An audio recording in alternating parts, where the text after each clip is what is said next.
na leakage in there and on the Ghana ye how you leakage no. You say habo udu haba also could tria usika no eto bank obeba na reflect no be you niema but what tria to bank we no nwie the authorities bet ma frustrate you ama niema no ahia ontumi nyi you saw your niema sa leakage in there CCTV bobo hotel so masa enye right my yanko na fe yenhwe eno so de toaso ho no ma ministry launches new SHS selection guidelines senra omde betu dwa se omonhwe nim just say no kola no be selection ansa na omakotro o se kan yesa no omohwe wi a sa no abe se ombe ye ansa na omakotro and second we have choose 7 schools instead of previous 6 no can they 3 they call 4 they call 5 6 6 but 7 right choose 7 schools I want some of the private schools so next year on Babeka home and also Mahama praises margins ID group and also ewo ekrata nanim yanko yenim ne hwe so so a Kowakrata Ghanaian Times and so ka was here we are ready to crop support us with inputs to increase productivity. We ekuyafo. Woman na kasa omdo ma yekra do kwadwuma na de omote ase omunim pa na say mo wo sa ban ede ema wo mo peasant farmers ade e na ban omka kira ban say afi no so say ya yekra do say bedua e be yafu ne e betete ato madam was matete afu na to yantam niema on be kwadwuma no no msra ban se omwa wo mo so we that Ghanaian Times strong mampani Mahama H Dr. to force aka ato city performance shrinks Ghana's debt by 150 billion Ghana cedis and mampani echo African Development Bank CCF and raise as so Cote d'Ivoire na hono kobo ne finance minister abaso se hwe atogba wo bo no Ghana ye ka de no dollar ba from no Ghana ye ka no eswate 150 billion because sako dollars mu a de ekotua no say dollar no ba from it means say the sisi kakra be dey ekro ni vaso enya no e do bo no finance minister so abaso say wa edwuma papa so e de aboafe margins IG group abasbody a o mampani bom say o mo ne pane a Ghana card no edwuma o mo ye boae no so ehonsem e wa ha me have a daily guide and toaso and from Mamoa daily guide no say my removal probes my removal probe a mockery of justice to kunudie na enra eka honsam na eno edanti mamene info ni edaha Mahama endorses margins group eno yedi kan aka ho ensem ewo ha na okwa the chairman of all chairman wuntumi ni info ni edaha Kumasi prime minister Yoko arrest wuntumi nti nenim edaha no ma said the papa na kan ni masisu wa hano nyasem kuma eno so ewo krata no animenra de ekokoso na eno so paper no edibi aba abetu dram 26 suspects grabbed in Aflao drug bust so ko Aflawa enipa eduonu ensia bia no say wo taraje ho no taraje nyasem kuma se boni bia wo wia bia em se ho na ekoso ewo ho no so emfoni ewo hanom say no smuggling so ho na ni nyina na no ECG containers missing minority so say some de ginapo ba omra no meyi nsama no our parliament na sen some no can insist so omra no meyi so say no so da papa na name Yeva Chronicle Kowakrata no ento asoya Chronicle Kowakrata no animu so a asemo so here or say cocoa smuggling business booms on Volta Lake. NIB customs collaborate leads to arrest of offenders. On track na esi wono. Track na obi gina ni mo soro no. Se say cocoa no mu wie free Ghana ko Togo ekoton no. Se Togo aba bebo Ghana nkeye but ahwe omonye. Because yes Lebanese for India for bi na abegu Togo. And now say cocoa no ye were forward sales and you on the spot sale. Ghana ye forward sales and they say yedi kan ko ni akoka kire atofo say afie beto cocoa do say na yakojeje ho invoice nyina na de akopɛ bosia na de aba eti se cocoa bo no time akoje sa invoice no se na $7,000 a se atumu a untimi ntum eti Lebanese ne India for no go Togo no omo de untimi transport se ebi akɔ $9,000 a ukwa obeton $9,000 or maybe a 7-8 amount. They say Ghana 3,001 no. Yes, so ton 7,000 Ghana cedis. More than double. Ewo Togo. It is say no also be a chibi ana omode koku agu ko 4 gallon. Last week dia ye che wo no na ye petrol tanker I know. no be kuku egum he say we are che mo kware de gu bottom a che say voter lake no so no mo de na mo na che say o ye brebre no timi trapanto no so a na che say okokra JM lost pioneering role for merging ID group in Ghana digital space and also yaka ho asem ewa ha. Right, Maakye da afi yemfa the Ghanaian publisher emfa entwaso enso ewa ha. Use technology to enforce tax law. Expert advise government. And also I'm saying nano jwada and also etimi betodwa and na paper no edi abam. Afi President Mahama endorses Margins ID group and we kan aka ho ensem enso ha. KGL boss grabs CEO of the year and also nra some people and them said no the abam. Afi Washington embassy closure. Minority slums are Blackwest infantile decision. And also our people and him say wako to a Ghana embassy ewo Washington mu sebi nkwada sembeng na wudi no and also our people enim ha afei ohwa Dr. Asante pushes for Africa Energy College also ewo krata no enim the papa no epre say ibenya college a ebehwe eye nyina mahoden enso no and also epre ewo people no enim. Right, ever the new crusading guide entwaso.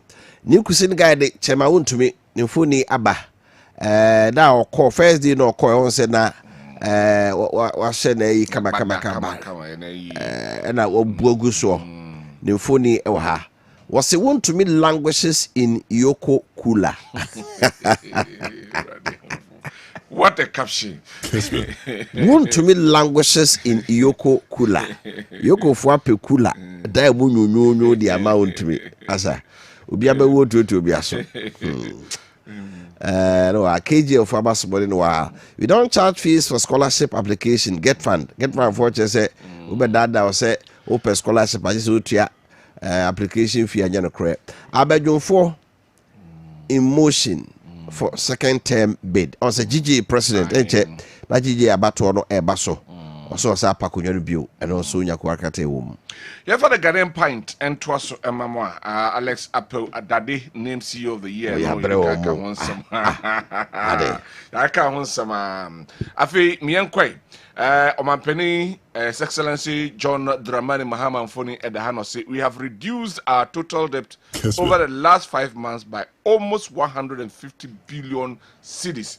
We yedi ka ho nsem say ato nsem na adwuma wabona akoka ho nsem no ato no bona bazo say the Ghana yeka ye no eswati be 150 billion Ghana cedis and no hafe okonche honma Brian Echampong ono ewo hanuma na iwe yi nanim say MPP flag bearer no position we contest bi ono so be prebi ono so mfoni eda say e won say Alhaji Mahmoud Bawumia Kennedy Japan and we so be yi nanim e de aka ho na Patrick Yaboama so e ramete say ono abochi me sabo so betiasim so no nya Maakye eni nya wai enti ye ka mo mania wai o ma wai o manim so mo contest no no ho ensem e wo ha afei oba aye the suspended chief justice aye tokonu nimfoni e wo ha removal processing proceedings a mockery of justice and I know and your friends affidavit that also ya oka ho no and na Supreme Court to koso yes I'm not a galamseya untumi aka say me menye sebi omo momfa mra menye gala etu ego afamode menye bi no enso emfoni ewa ha Yeva Kowakata the Daily Statesman entwaso be hu se onabo Patricia Appiah Sompahima Asakwa MP Deputy Minority Leader wa ha na komia mfoni e wa ha ora edu kwabre du wa mfoni e wa ha. What are they saying? Or say let's not become rubber stamp. Why na kasa minority for no just say you saw but mighty minority cautions Parliament against failing the masses. I'm just say yeah, but no, the MDC for me can be kaya konko. Akomia takes on SEC buses over fruitless propaganda. I was a man for just SEC, you want to obey, you know. say asase bi a wo ho no waton Oton de dey ama do say no kure nyina onim ho KGL boss, okay, I can't was MPP's late chairman couldn't go some Saturday. MPP Jim 10 year Central Range chairman couldn't or say Chibia that he say Yamiaton Safreno. Say Yamia Dwana or Chiwi Uncle Peno Crabre. A Dubois has all requested play bargain. I say, some people are jumping the gun.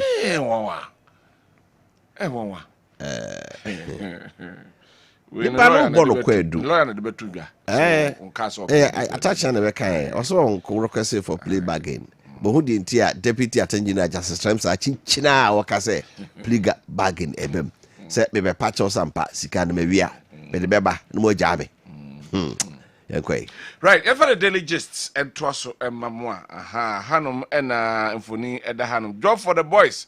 A GRA Mahama appoints 5 technical advisors and no hanum say dear wunya juma ho mama juma and no so mampani eye e Ghana Revenue Authority and who ensem NIB arrests won't to me and also hanum say OSP flawed in court again. Chamaluta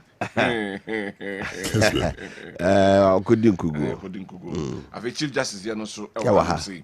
Right, Chief Justice tortured, phones, laptop seized, family barred at probe hearing. The inti Mamitokunu, the near brepa.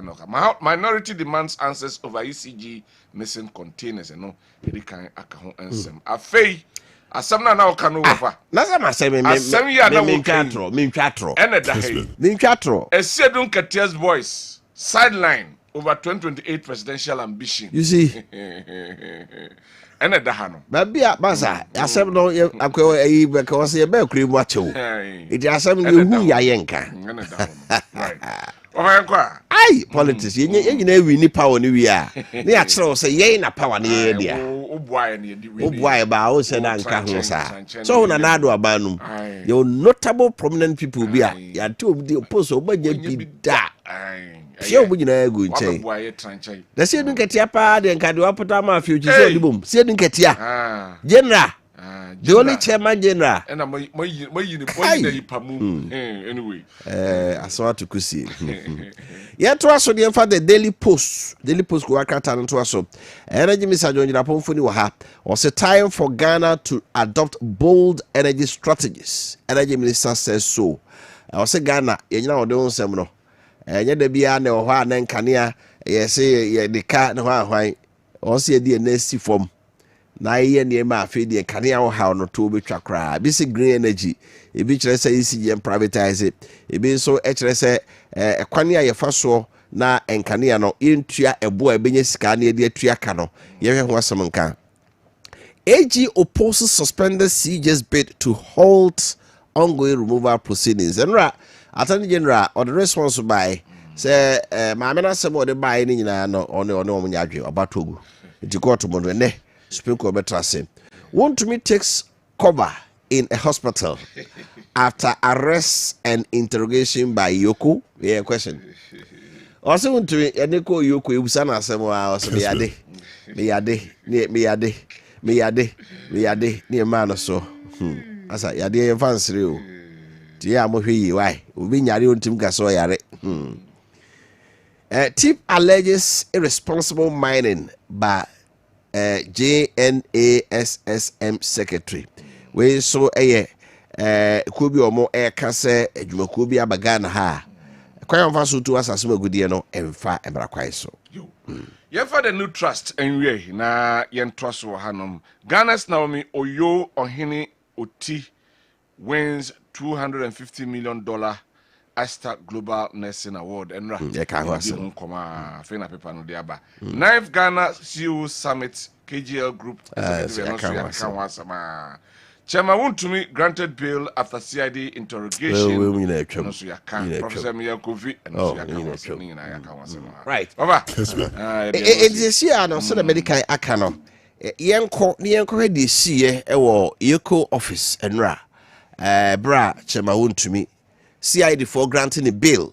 Ya him say Kofi Appiah na Yoko for the pick up between who share ya omofa no koe na ka Wontumi de koe wasa enya gross of abogenya so cry sports car or the koyenoa na enyagora na General Secretary Justice Kofi Appiah ho na bi wo ho title global ho omu nyina mpanyufo nyina ho na Justice Kofi asemo kai ne say omo ye politicians omo ye politics ache say ofre politicians say hia e wo CID office ewia norm yensa ono anote ase because so omu hia wa be fro anopa ofre norm yensa bo aho se che se wa hwe ya nkofie na yenko rambo salaries said the bra chema want to me free yoko no o free CID on opposite for no eche no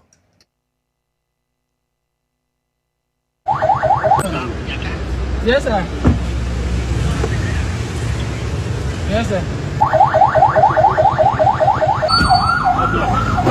Hey boss yes sir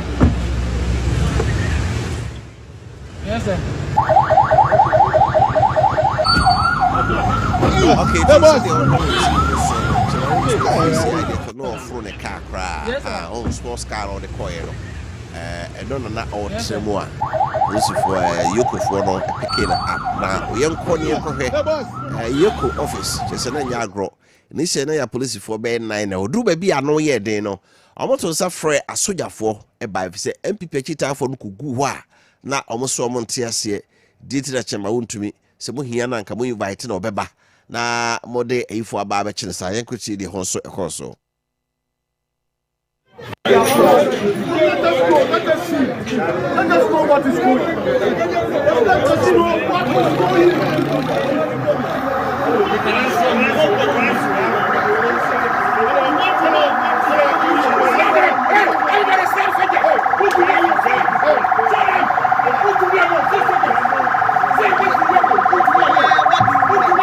What at all do you do?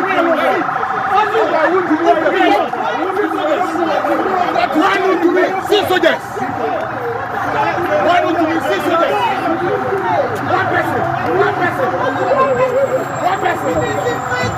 One person. We want to know what is going here. Today, democracy is under attack because we want to know what is going here.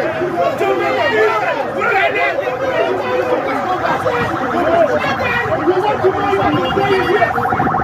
Ghana is a democratic state. Citizen is allowed. We will be free without paying any challenge. We want to know. Give us information.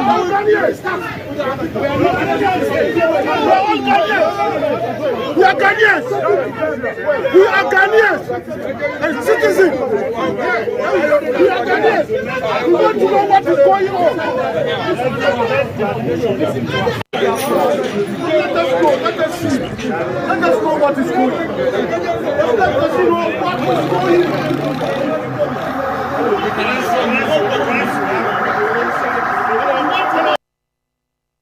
Right, where they see ewo Yoko head office ewo enkrybra omo peke wontumi ne do ba bia MPP for no ba no na ewo se omo call for reinforcement asoja for ebaye de ne si wonya agrechi Lion Appiah could be in central food in commercials after 6 hours Yoko for ebusibsa wontumi nsem no na afi na pomode no kofo monti quickly na was omo rational to the hospital na kwadu pa ye omo dia bono de wanka echire obechire mu say Exim Bank for so den Samakrata bi aba na ba se lawyer peso chichi mu na MPP force de bi ayi madam say video no ayi ready bra and the application could be kasa yenti no bra.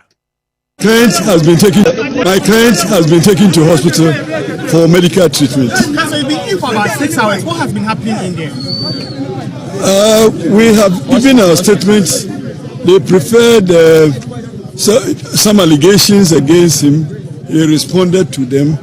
We haven't finished with interrogation, so we'll come back to continue. Hopefully tomorrow, if his condition improves. Otherwise, he will stay there until that the doctors discharge him, and then we will come back to continue the interrogation. Nevertheless, we have also received this afternoon a writ of summons from Exim Bank, and we are going to respond to the pleadings tomorrow. And I'm very hopeful that we'll be able to mount defense of the writ. When we are in court, we will indicate that to the court that this we consider a civil matter, for which reason Exim Bank has issued a writ of summons to us, which we are also responding.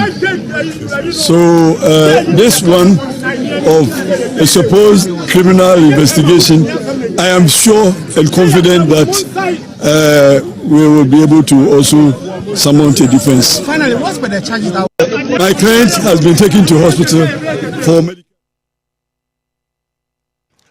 Right, we a lawyer and the Appiah could be or can't legal team or mudi untumi echi ono no chimu say you could fool subs and 7 after 6 hours and no na shimwa no mountain the chira kwai rafi de ne hom emfa into my rushing to the hospital na no pay bi de chire na yeti na no pay reporter say you could office we ho yedin bi say e ko ba say untumi de hospital na say obi ani ho nya say de bi anka na dwo no bi say kabanfo beda ho ama ade ache e benya brena de bi se bia no yaka ba en right to wenim say free na no Jordan KM4 e de krata ba so many MTT4 be ka bom na transfer fare yate so 15% no adaba fo bia your madwen so mo mfanye adwuma so KMA ebe collaborate with Motor Traffic and Transport Department of the Police ni ahwe say on be adwuma nra fat me hwe video bia mate ni pa ne passenger fo mi no dia yem onfa sisa mo seda onpagya de hwe wo nyina Randy Wilson head of urban transport KMA oha na eka baka kobedi kumasi kropin mu dia ona bibia da na bemu yede no bedi nkomo ne ahe so far sedensente Randy akwaba ja afisha paso go afi nya mafia ha na ho yede ni se ne me ekoso kakra so far ba si ati transfer first so far mo hwe mo tse ne me ekoso yo we de mitia tifo nyina enka the expectation is a Ministry of Transport any transport operators or more leadership etnasi na omo agree on a percentage no enka ebeya de a yebetumi ede aye adwuma emfa problems bia emfa ma passengers any drivers said no I can so hwe video bia na ya peja driver na mate na edina hwe and those things now so the unfortunate thing is leaders no any ministry no etnasi na amoya discussions no area na amode abre na afi yede ye adwuma se de wo se esi eko se ba se etumu a enka drivers no me actually say 5 minutes to cry na amode ntumu no aye adwuma na eba se yakote so no a se ye ntie se yakase ya teso ye hode ye ntie so nye aban ni na to itua ye water be no me pani bi frame ya said no see can some na se dia ya tifu so no nche se ya te electricity any water bills 20 drivers no so tia no be ye but me de metie na me say I'm finding kwan so there but that is what on also so agreeing no but the reality is for be 1 2 3 years ago you have one drivers at all first say someone ministry national no agree on the fare but drivers now in their own way was so much. It was a little difficult for Yemubinum say a bema no you say the existing fare now my agree no because to me they do a certain level to me my name also and then you maybe how we once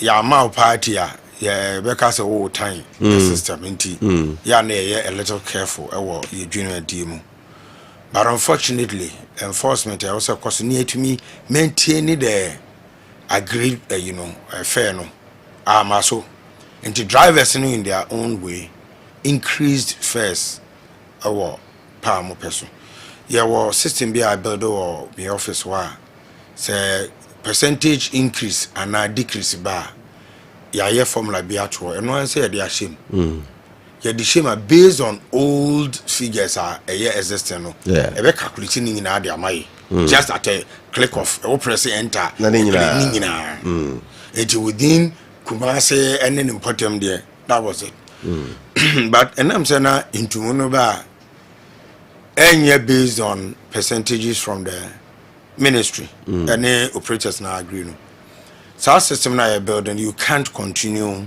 building it because figures are no more charging you cannot use that engineer say ya omukoko shia the percentage in the buy the share system no more na enu the omoji crisis say so omo to 2 munti no so the 15 crash enye enji afi na say sante amanfo ma omo national service for the office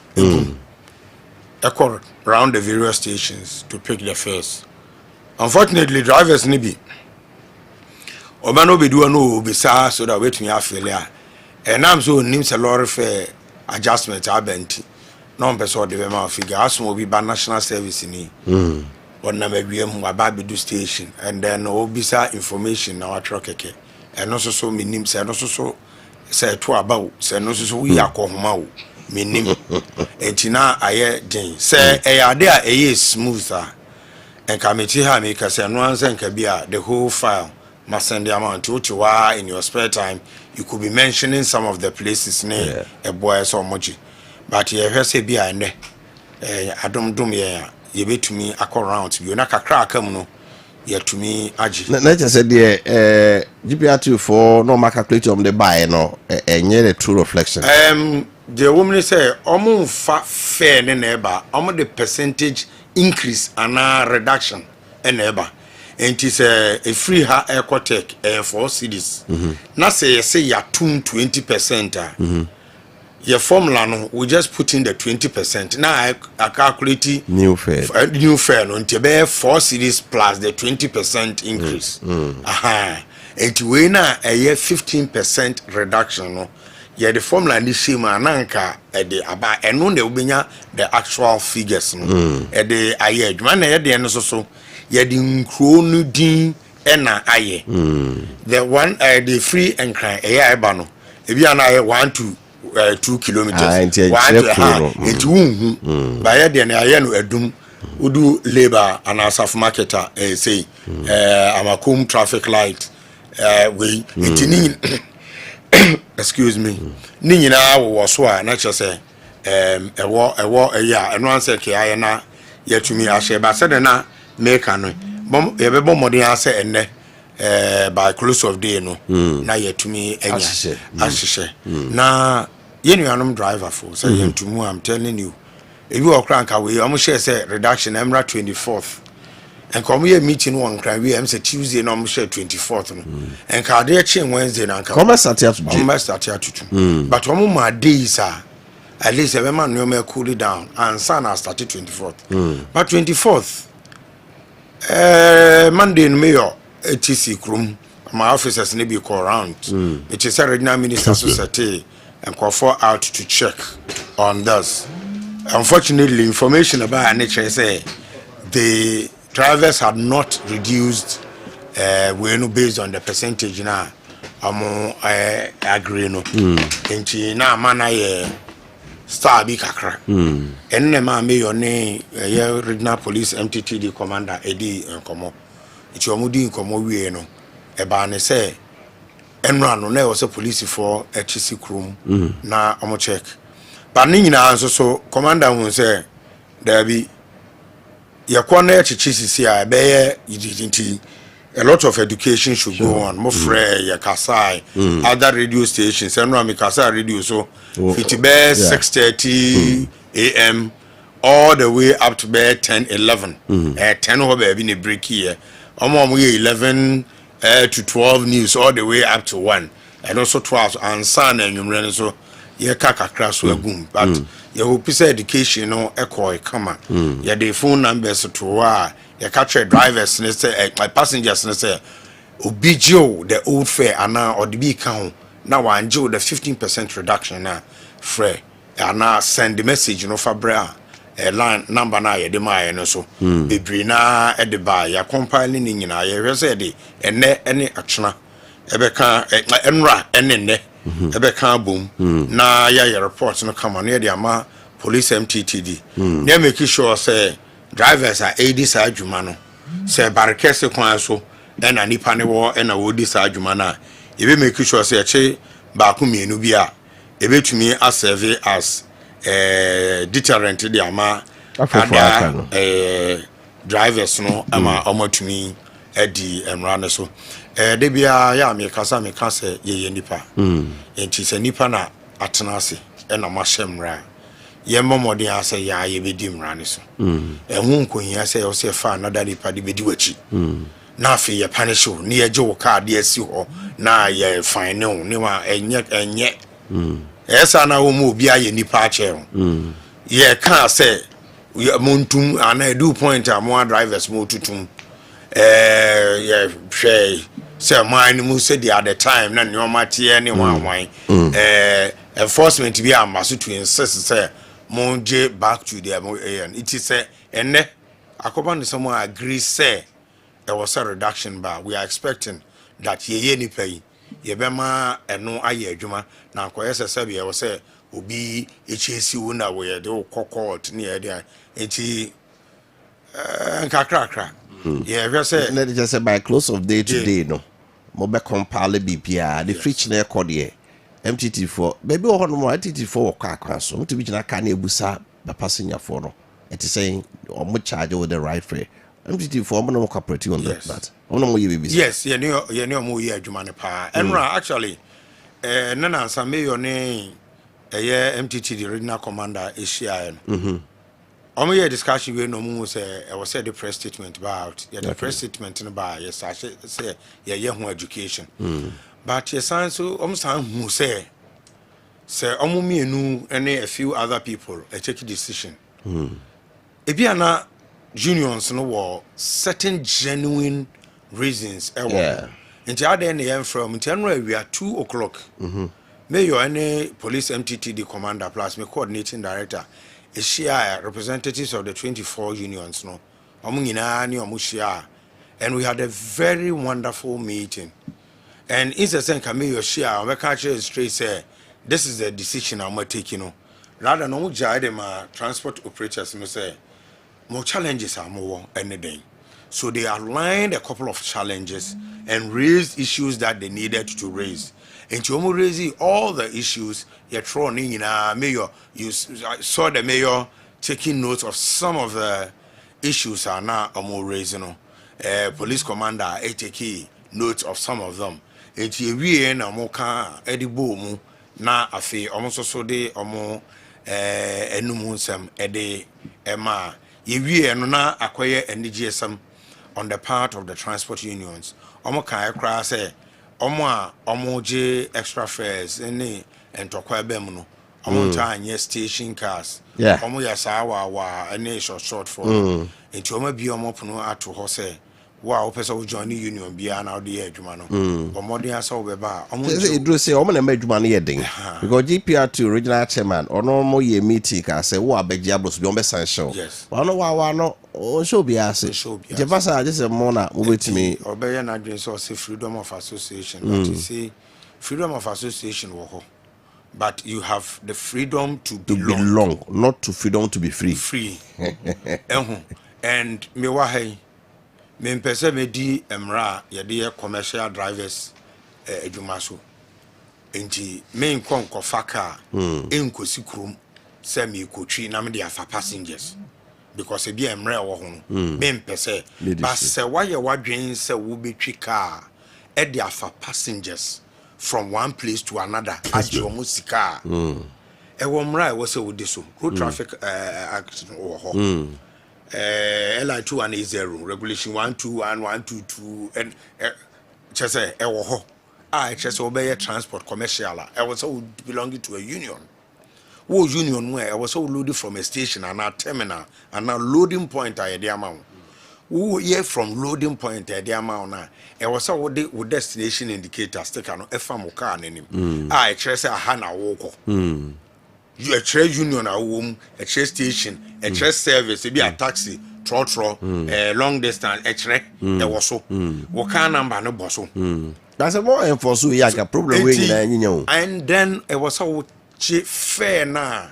The amount, ain't it so? What's obey a commercial transport? Jumedi there. Then I'm right. Why it was here dinghy. This has nothing to do with freedom of association. Ain't it? Juma. More enforced. Yeah, enforce him, man. But say enforcement now. Me can't ye nipa. What's nipa? Baby, I do baby. Yes, but.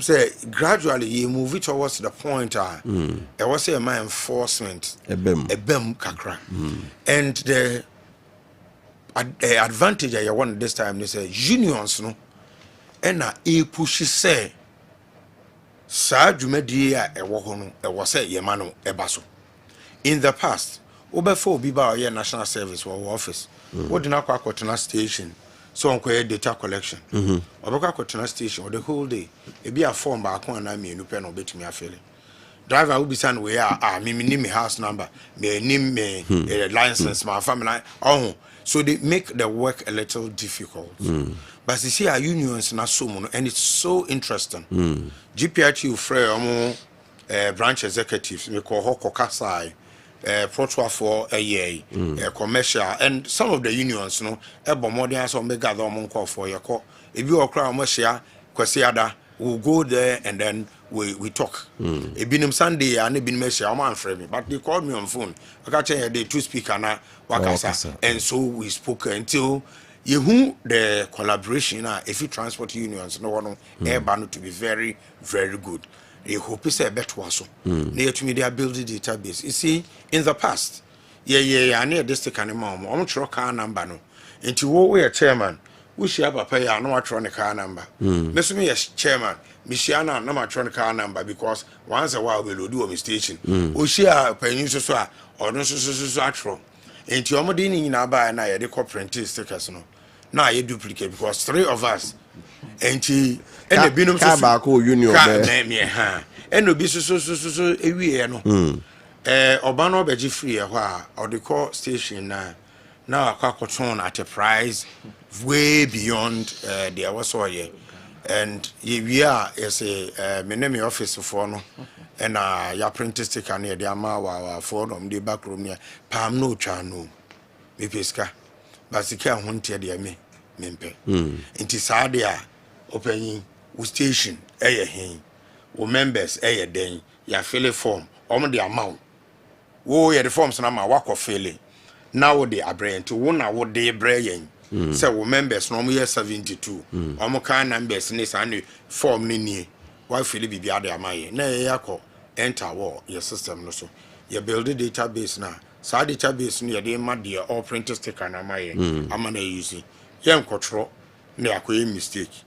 stickers no so ba yes san free open wo stickers no enie wo list na wo ho no cross check everything is correct oh we can number no mistake about we de na yakwakoye no ye yes san de ma wa now they are station now they are my members inti point be any ma me and I'm your officers no any wo driver ebedili inti ye share no as a way of ensuring credibility.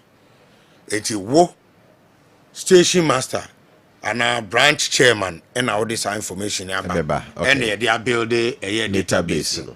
It's ya build a we no you see the acquire sticker no na the amount if we now the amount drivers no the town work car anymore say police initial e boho which is so nim so we union ni wonni problem bia e bi kra betumi about the to sticker board car nim e bia bia ugina na wo funny pano anything ka ugina but because say we are recognized as a transport operator we are recognized as a station car ye nipa we are police ni na hu mobo na waka cho se basa o nyina habiu na ka woko eno na be boa ma dwumadi akoso eno de mo enforce afi we there Ghana no bibia obey either say we supported the existing government and now we are against it mean enti Ye dwumadi na edu baabi a last year Quebec say open say ban position sisi azu nya to ya I say the nya to ba di oba ya ne yere ntem me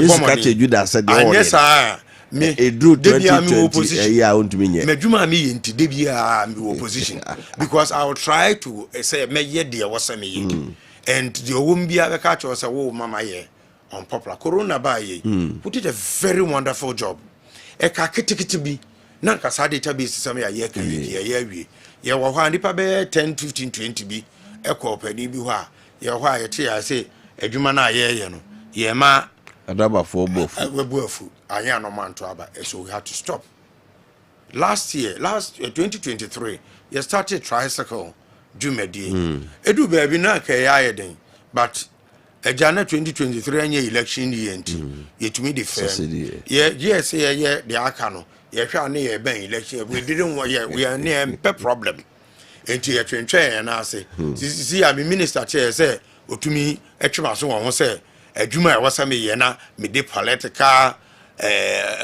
potential asemo bi be kan idea but ye ni abatu obi even assembly members abakura ye beton kura na no kura say ye 1 year or 2 years ahead of us enti Ghana ni bi eni ho a driver bi eni ho a betumi aka say ye pesa aban ye de koye wutumi bisa ne driver's license or say omoje license number na ye de akoto aba ye ma ye nto aba ne bi do we vote with driver's license enti but yeah bomodin we say mayor ye media person enti obehia mo na nsen and obe outline this an nyoma nyina and I like the way I started say all year adwuma ewo saa enoma eho and kakrakra ekrom ye hu say asha ase take shape and a lot of the traders comply with it as within the day 1 or 2 video but people are complying you will be drivers no so na fe nyina ye ho atoy round the asemi buy no malam my hwe ayan lolo for bus no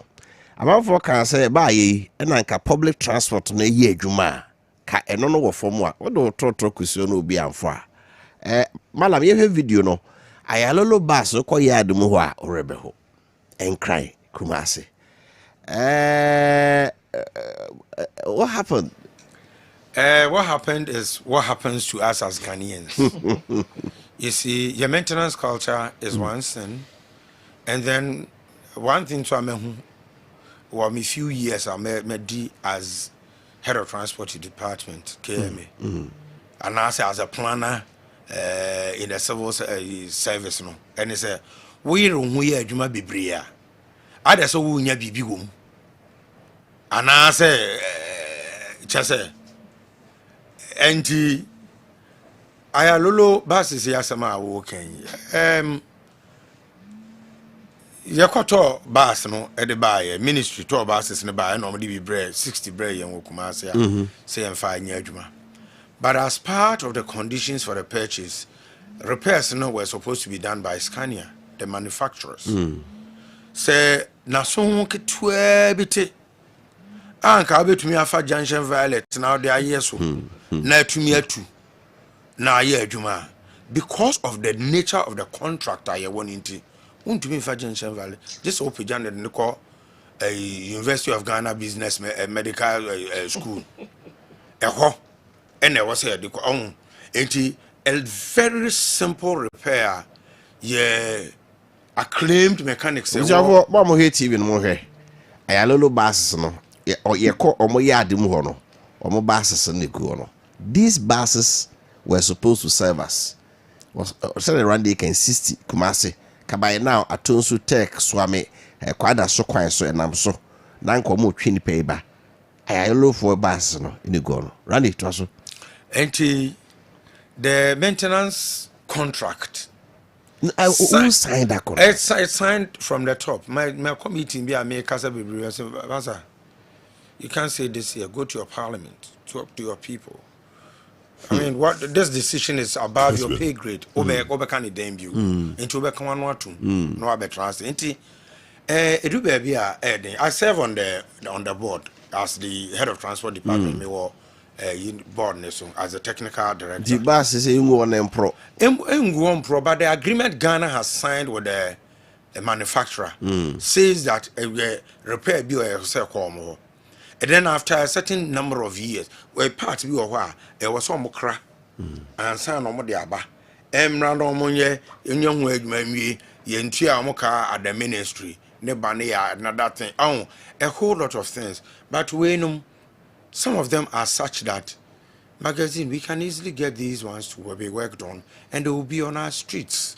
But kakra do baby Ghana no kind of cry na yakwa star binti we can't blame you when me some question who be e beboa me na yemra lorry fair ne so ene kwan a ye fa so adwe lorry fair ne de besia so na wo ka say mo ye ho adwuma ne no ye ntwe ne bebre ye resource it mu wie ne na mo office ye wie na kwan a mo fa so a ensure say enforcement ne ye adwuma no. Then we can talk to you. Martin. May assure say when we get to that stage, the mayor would definitely call. He's not camera shy. He's been on, what the kaka? What made him come also be shy pretty shortly. And he would want to be, I mean, or a media person in idea who Jim Zemis my kakrada. Idea who Jim near to me shy. But we will need a little bit of education support kakra. Especially for data collection for drivers no you say uchi commercial vehicle we are station na ko register register o car no co station ho na ko load free ho the appropriate fare for destination indicator na ye be ya ma after registration the fabo car nanim na ye adwuma no say de e wo say wo see na ye nyina ye ho nto ye okay ye nim their eba but for last 2 years tricycle restriction na ye Prague adwuma na ye no ye say ya enema ye dinya the result ye wo say it's not perfect but at least Prague and CCC Malcolm ne your friends and every other junction contributed to a congestion situation. They are at least out there almost serving the various communities. Almost to me link one market to the other. Juma kama edebwayen. Okay. Sana transport friends saying trotro taxi long distance cargo near Didi so. Yeah they twaso. On the Prague exercise no ebe e bia na ochna yes we need sticker you can't cross a certain area that's right say one momodin am fa one shim na e bia na bedu sa time na union bia ni wa ojo mama honye ha wo share you tune for KGTR roundabout you tune for start we see I mean look at the edifice say there is it here you tune for start e ho na wa nyina adoso awo ebuakwafo eka was just Unibank the opposite Unibank na one na ebuakwa station but fantastic station wo koso kakra bi atwoma boko ne hwan nyina ho but passengers me no omonko ho station ho no be general KGT exit ho roundabout no it really be gina asana na waboso no in the CBD only sticker chese o union we a onwurem moye we a mawie enu achi na se passengers still car ni we be fa mo a na fe bi a mayor in his wisdom bi a pekwan bi a be fa so a e betumi ama ye buses ya ye adwuma na ba be support the existing transport systems na ye won enu ne be ma ye hu but see I would deploy a sa wa fu you tumi cross ye bus no kra. So I didn't know what I na honey boy and then they try to fight our drivers. It mean him say bus no ho say ya e bia I don't know the mind of the mayor. But e bia na ye betumi aye an arrangement ya ye we who say the existing transport system is not enough to help us and I say it do the peak periods I want treba. Then we deploy these ones early morning. Echo outskirts. I find the panel the Oma back room. I pay baby a party in the evenings. That's how you who say be a Tonsu Road National. A do a number cars name soon to was saying increasing. Then it works. And right, you crowd be catch him say station cars no about 5 hours saying no mapon. If that is the reality on the ground, nothing who's a saying a bear, then we can say that the big buses will be deployed Chrome from maybe 4 p.m. all the way up to 7 to serve the public. These are all decisions that we can take. But you see, if you have not built a certain database, we'll take some of these decisions are ending. And I say, I'm building database, I'm family, your net director, decision. Not adding. We expect so much from our leaders, but there is virtually, at some point in time, virtually no information on which we imagine so they are taking decision. Right. And he said they're more boy, no, the best Montuaso MYA. Now, yes, I say a drivers now. First, media houses, and your more.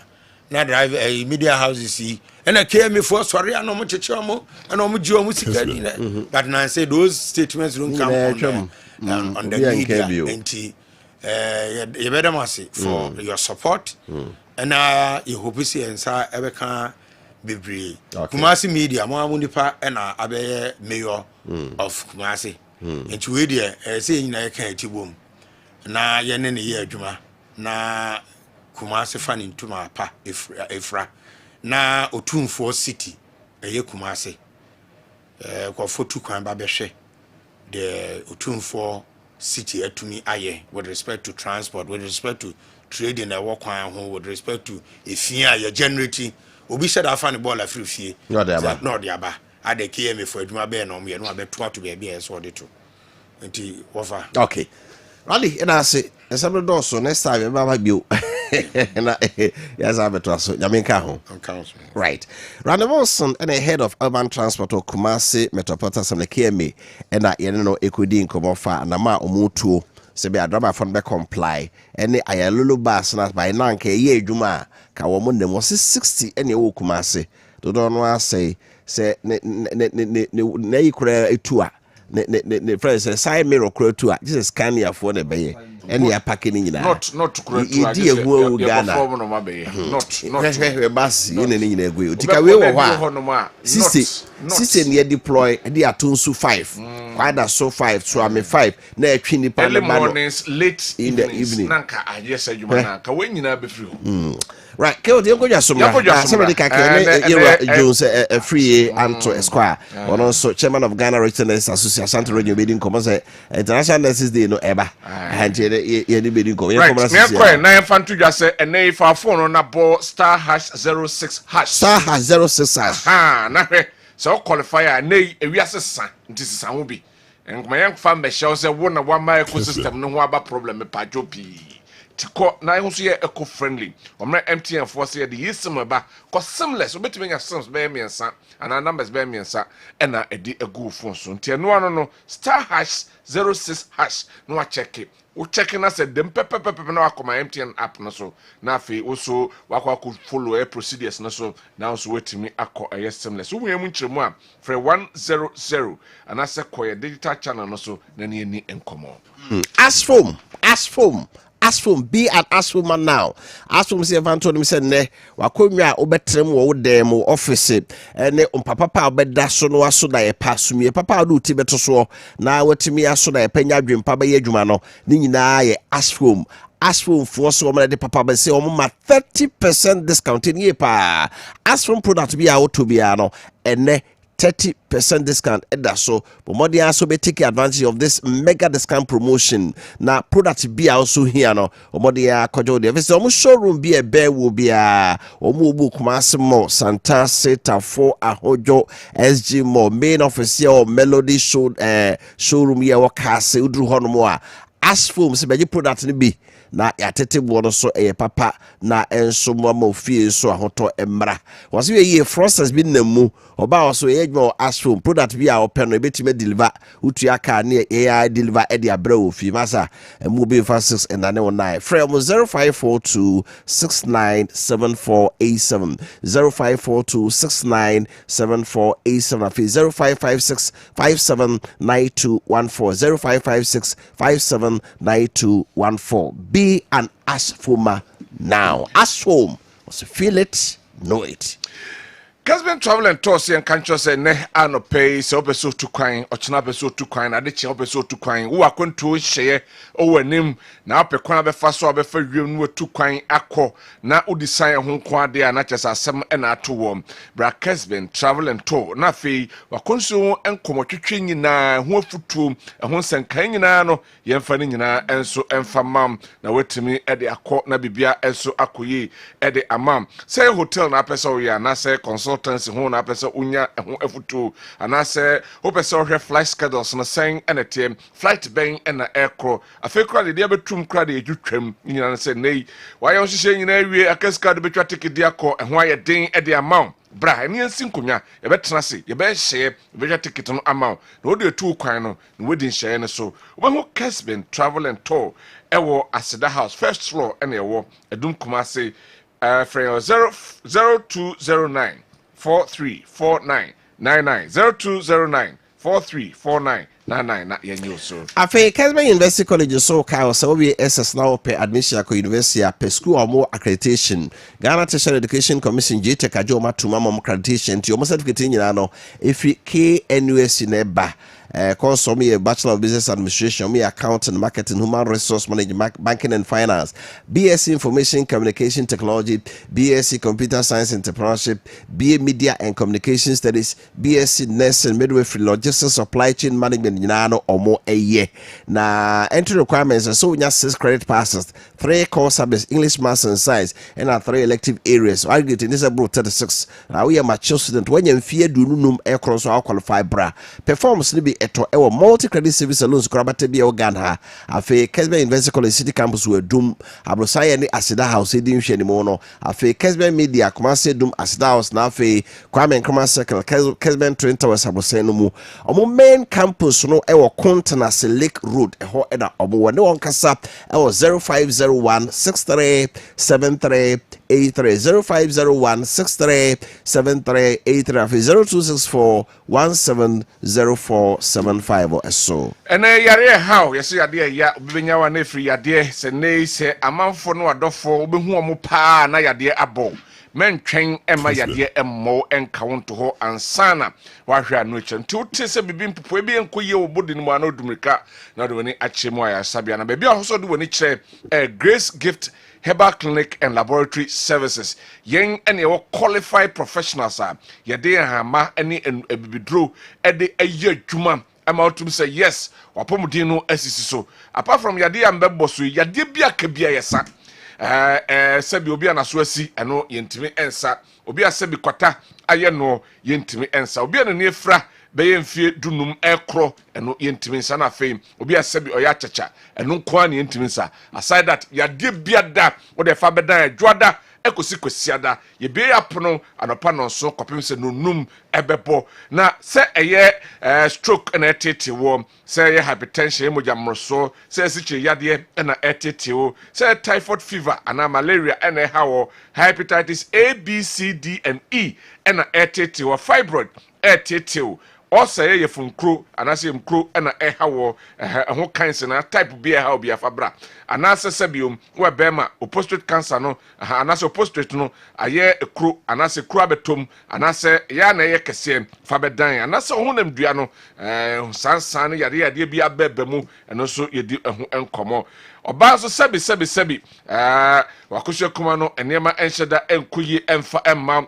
otenkase enema enkoyi fabeda ebeboa bema no so wohwe wo de na de bia na pastor na akoma na kye se wo se akachi fon ano wo fon ubusan se kwako ntimi nyiwa no fabedan ye betimi apɛ ne pomasibre e de amount sanso do bia wo pa wo wa pra wo nya bia eno so ye di ho adwuma obi won so asabi bema uradam no pie ba o se fifrete wo no say yes bema nie so obi uradam no ba be so wa 4 in fact when timi am adwuma enti o so oba na fe sabi bema na wa ye mre ewo mpem no yeni hu adwuma ema sanso na nyam yade bia ha obia no fabeda Grace Gift Herbal Clinic and Laboratory Services ye be adwuma e de ma obehu ye Kumasi Ohwim School Junction ewo barekase ekwan no so enkran ye new Achimota Petroleum Bungalow ye ne Family Life International School no na edi enhwe frame 0246 518003 0246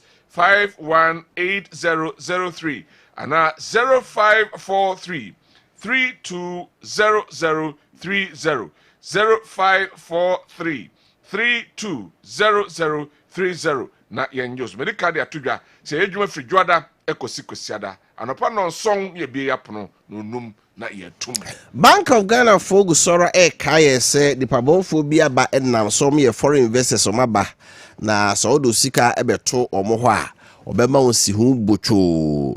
Bank of Ghana say fantomanfo nyina nim say omra ide adwuma Ghana ha by Specialized Deposit Taking Institution Act Act 20 at 9:30 no ye wo mo ayamo mutumi krata so munye adwuma no ti wo ho de bia social media so na obi aton kra wo phone so say your company so say foreign investors o maba osika beto ye ho ansi hu say na eba me so hweye na wa hweye obi do nsa be hye eboase say won ti bia say Bank of Ghana Financial Stability Department no and o money nkomo WhatsApp line is 0593 974486 0593 974486 and our email address is complaints.office@bog.gov.gh complaints.office@bog.gov.gh Mama sonte no mo cho se company we omo hu to me krata se o meje deposit o mama o si wonye sa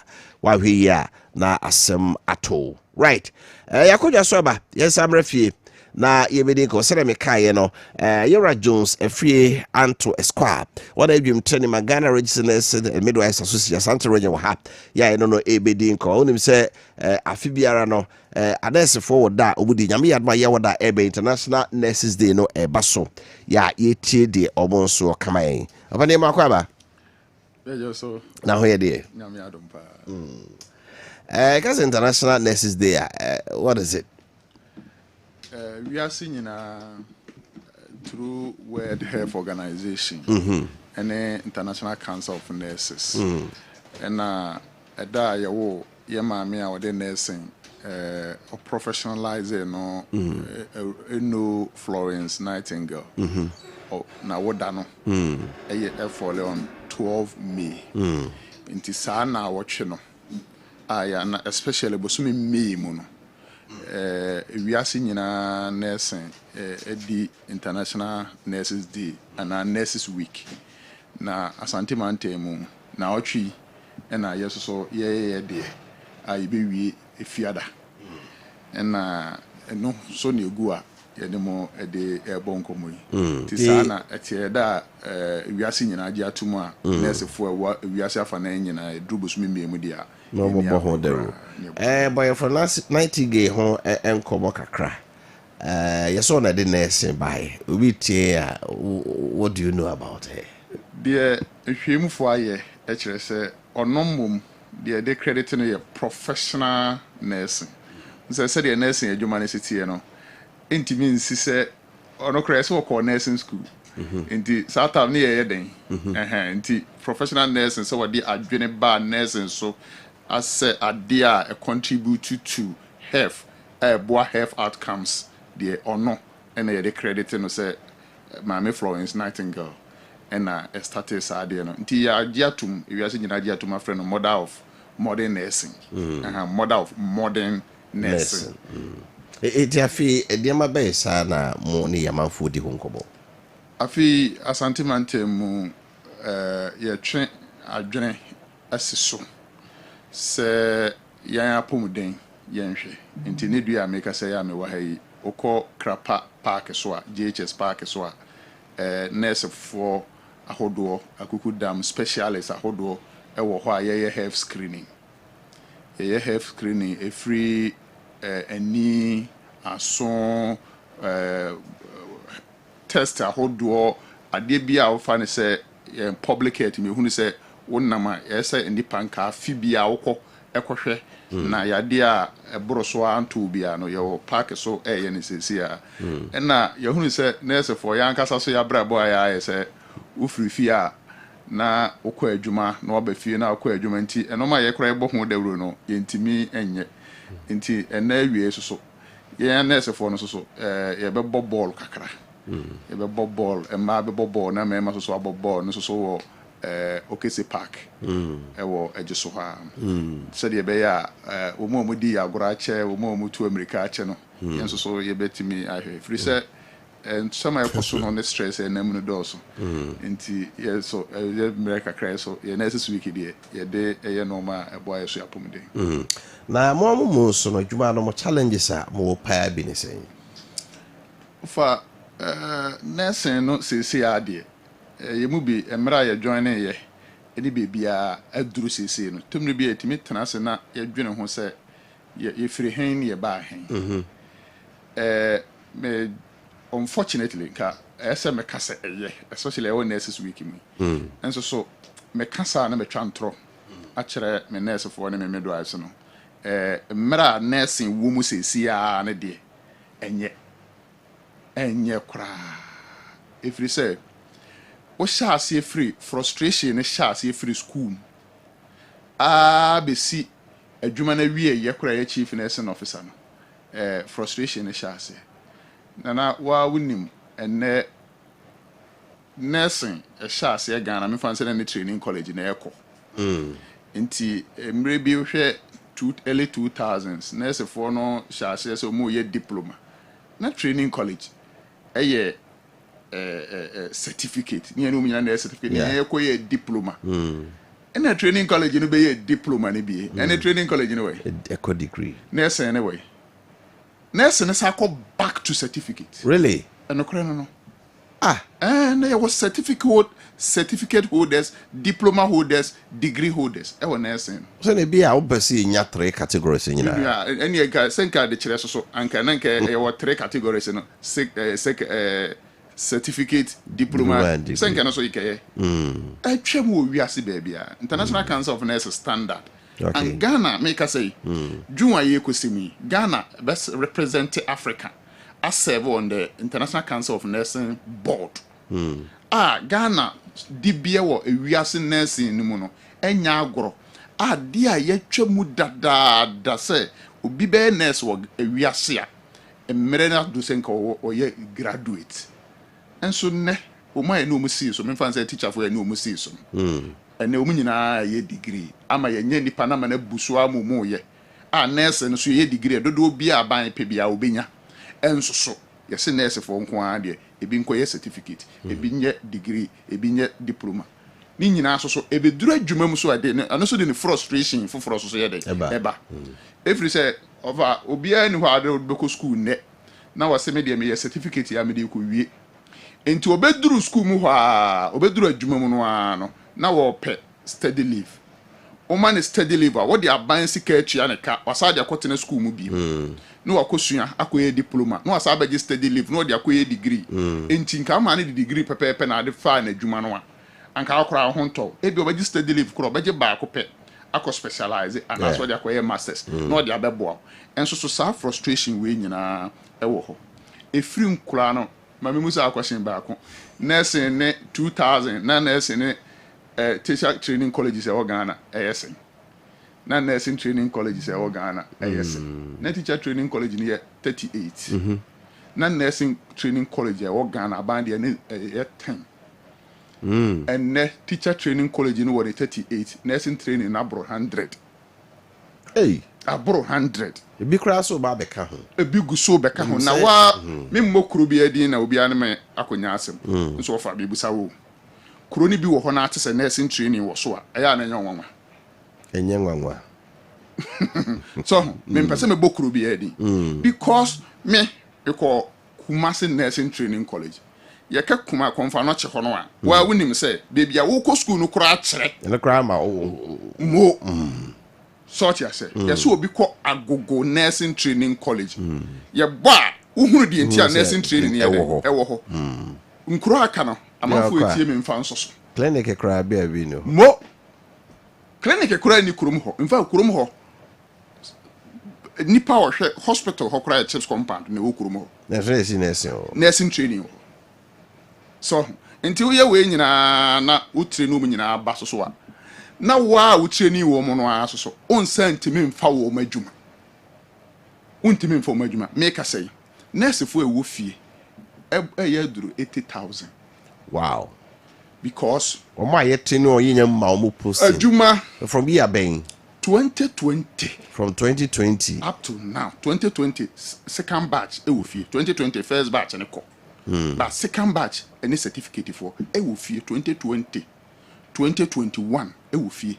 2023 e wo fie 2024 for a year rotation na omo de o masam nkura de o masam ye me mobo se ye kura ye mpanimfo no to me bi kura no mu blame ye no mu blame ye so mu di blame every se ofa hwe se obi year rotation ye training ni mo no o pass we exams ye do certificate ma so we ye nurse said ye profession bia ye no say wo ne o mpanimfo mu ye adwuma ne bi ye adwuma wo mu na ase nya se wo nya nurse o wo ye nurse awo certificate ba wo hye wo mase ye adwuma afe na ya je wotum se de ade a masua ma pass ho nso na mpa minimum ye eno ne friend rotation e na abanse so nso be friend national service yes ye ni asem because me ye pension national service ni ho and so rotation ye na enipa no o ma ye na about 3 years ni o mu wie rotation na ansa na allowance ne ye de ama wo enti ye de ma na bi so kura nya mi ka say obi aye rotation en bosom mi du aka mienu na wa wie allowance ya ye de ma no so akọ hadan otua sika ebe adwuma no me hu ma adwuma na me wera ho obi a wo se wo mra adwuma wonsa anye late ya hyehyɛ ama no na obɛyɛ adwuma otiata wo ha obɛyɛ adwuma wa ya hyehyɛ ama no enso wo ba no kesi kampo oni bi na de nipa fa ade we mu a wo se wonya akoma pa emehwe Ghana fo enye ne ekoso ne de ne ka se ya eno ntina mo analysis fo no dwane kwa brochi ya na brochi ne de ise aban se ye ne Jamaica ma ne bi be nhye ne training nurses na teachers ye dem ko ho what do you have to say about that Pipacho because 80,000 ofi aban no be kwa kopɛ dollars aba busa say Jamaica fo ne Barbados fo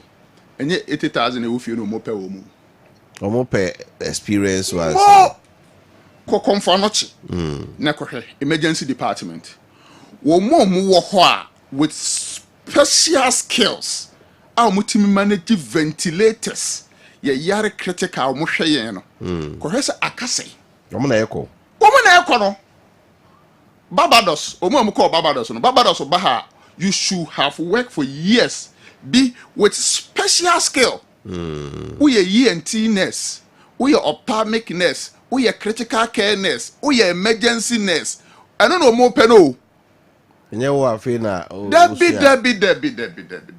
and na ya ba ye wo system no mu a wo ye no ye pam wo mu kono na ye de enti ye yare be ko aburuchire because the critical skill no and na obi pe enti emnya ka se wo mu ofie dia ye ma bi nko ye so ye nye ni ye ye structure ni ye ni ehunu se ya fa sei na abamu na me pacho 80,000 America so mu ofie 80,000 na Jamaica for pay yana Jamaica for maji asai omo ntimi 1,000 kra omunye mpacho asase 1,000 kra omunye adenti na omo pe bi na ye wo 80,000 ne ye mfa 80,000 nyina nkoma wo mo e kire se ye kra plan no nyeye eye because of an American asem we take it from me until Ghana respect nursing your health system ni enyeye sa I no krepa ade des ye mumu ye mu yen oh am for se bon so na mumu ayarefo obi ya no ba mo tete no kasa che ni ye adwuma bia nsentwere adwuma o ye ofa dako na ba ku bia be frem eye normal de bia me ka se nurse for de omutie bia omu free ya ye fie ene bae enti nya no krese nurse for omu nipa ba alfa se one nurse ni na bosumi dunni ye ntua woka na obi asa begina wanim no no wadi kan didi watem na ugina ho pa na wanka nyame a anhwa obere chese wo adwuma me kura adwuma me bere me ho saa wo say we are already frustrated stressed and a scientific research ya e kire say nurse for are stressed in Ghana but there back on so ne say adwuma bia so wo passion for it answer. It's a problem I hear say people are going into professions what you say nursing no go to nurse be hospital so we there nurse na wura ni mu pa ohun obi so yare wotete ase do si boa no obi won so a adwuma na eni ho nti no so okoye nursing eti oni abotre ketekete kra ma patients do you see say nipa yete ni on bebrei ti on manage nurse adwuma no pa na say adwuma ti no makoro na say yekohwe training no kra yin okay mba cha what you say ene wo ha wo de school na ko ba bia na the protocol asa akota akire wo ho na yire fi say wo ma edom ko protocol no mu be wi ana ye nurse for mpanimfo yi wo ma ye nipa ne ye mu interview 10 minutes say pe ye be hunu de obetima ye nurse ene de won timi ye nurse and so principal ne to ho ye de list aba ene wafa ye wi say we de ayini ni mu ene ofe on say Roman father create anake so Roman father a common no now they say me the passion my bad adwuma ye ntwa meka ya anya mehwe the ultimate say government systems no state Ghana na nkasa no the respected professionals no na me can say me my member so be part of your health system na you run no chips compound here for no nurse for health center nurse for district hospital kura beto other professionals ya omunyina dodo enuru 10 other professionals no a ye nyina ye nimu mukurum ho no omunyina dodo enuru 10 omo maka nyina ye nurse for enso so ma menka asem bi nchiro Ghana ye we you has vice chancellor or ye nurse ni Professor Aziato or ye nurse ni e kire say nurse for ha o masua nwoma through whatever level e wo wia district director of health brina nurse for no kwa public health and so your nursing and midwifery council board aban pe chairman amayen me minimum nurse for PhD for o mo ye NDC for bebre me modin kura metimi abo me a Dr. Jansi University of Ghana metimi aboni din a minim so no ye NDC ni praying a wo yi nanim shata de ye bibia enso so Dr. Anaba ene aye na board chairman ama nursing and onye nursing and midwifery council respect for professional enye at the all-time low ya mfese no so offer take this from me say Jones a free anto na be kan say we wa say ya mfese respect for nursing enye over your condition of service health sector you can woman you di can sign your condition of service home say you start implementing in July 2024 besinne omo ba ya chi nyina ya implement obi a condition of service yen ko aye de yenye na ofa no beti yen kane ene mo beke kam ho intimidi kan abo amane e ka ho ntini e wo ha se Ghana nti ofa ona di kan te nurse fo na medo aso etie mi nyina ntie anwumere mu ntem aso mo beke kam ho ofa enyo some condition of service no e bia me o me condition of service say o me uniform allowance ma sign last year ma share uniform na wi amana tete na on first kan ma me and na ye wo mu me na wo ka ho asema na we dia share dem we yetu kwan we kwa ha we aba ha ased o mu tu kan Ghana na nya adwuma bi see but what you say eno ma e ko no na asem kura ye say bia wo say me ye director me ye director me ye nurse ni no te say wo ka say this director say be ye nurse fui and na ye negotiate me condition of service na ye so o ma me fuel 40 ebia 1 liter